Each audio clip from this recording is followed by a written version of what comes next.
拄则看过是北部甲中部儿童节的活动，来看南部高雄。高雄莲池潭儿童公园最近新增加一个游乐设施，等有3个公车溜索啊，号称阁是南台湾上长的。早起就真侪家长带囡仔去体验，这囡仔拢算甲真欢喜。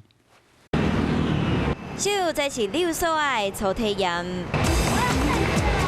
溜索啊，算一抓无过瘾，各位排队算一摆，大家拢算甲真欢喜。会不会刺激？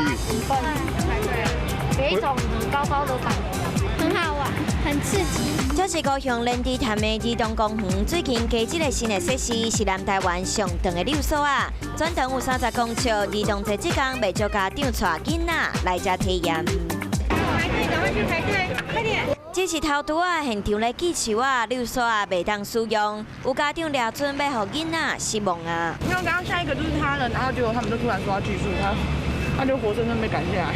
好佳在记球啊的时间无偌久，就随开放，随吸引真侪囡仔来耍。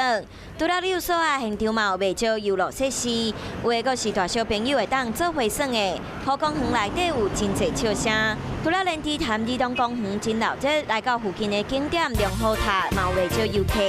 原本阴冷的天气，今仔日出日头，天气真温暖。清明连假第3天，好天气嘛，互大家拢有好心情。